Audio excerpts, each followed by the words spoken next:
You always want more. You do, Candy. Whatever you have, you always want more. Yes, I do. And I'm not going to apologize for it. It is human nature to take risks, to go for something with a little thrill at the risk of falling. Since the first episode, I realized that Candy was trying to solve the huge internal conflict she was experiencing about her identity. Would you say that besides, or rather than this true crime story, this is a story about the holes in the heart and the soul of the women who were trapped like in this American dream back in the 70s? I think that's absolutely true for Candy. For my character, Sherry Kleckler, who plays like the town beautician, the town gossip, she has her own business and she's really proactive and she's like having fun and she has the idea to start a new business. So I think like that's what bonds the two women together. First, I don't look at this too much like a true crime story, even though there was a crime committed in a trial. It really feels like all of these events and choices of all the characters that we portray, even the ones that you would assume aren't directly related to the event itself, they all participated in some way. And it's almost like if one thing happened differently, it maybe would have prevented this tragedy. To me, that is what the story is about. Yes, there's a crime, but less than it being a true crime drama, it is much more about the deep hole and need to fill something that you just don't know how to fill. And to me, that is the heart and soul of the story. So I love that you got that, because that's what interested David E. Kelly and myself in terms of what we wanted to explore. I agree with you.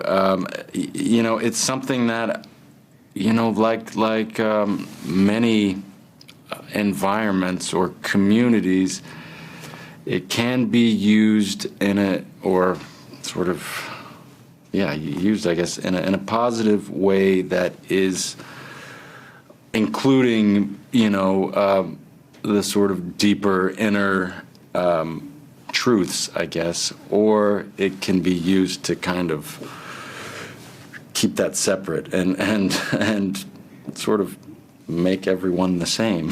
Would you be interested in having an affair? We can never allow Betty or Pat to get hurt. What surprised me about this series is that everybody has to navigate like in 3 different genres.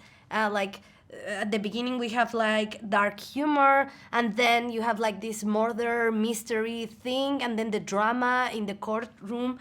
So would you say that the combination of these 3 genres elevate the material from its basic true crime foundation?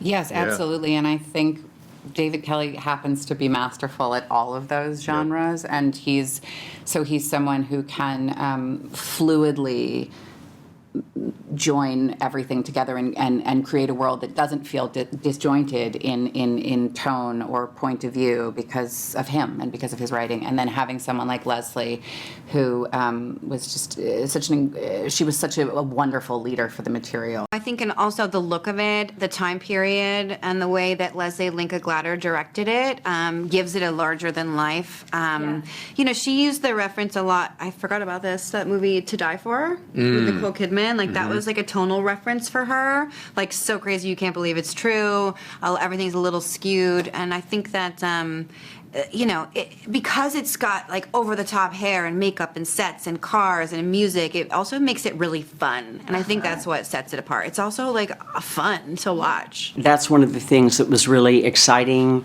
challenging, and terrifying, was the fact that within one 7-hour story, there were 3 different genres. And that shift of tone was delicate. The jury needs to see you as human. And the truth has a way of coming out.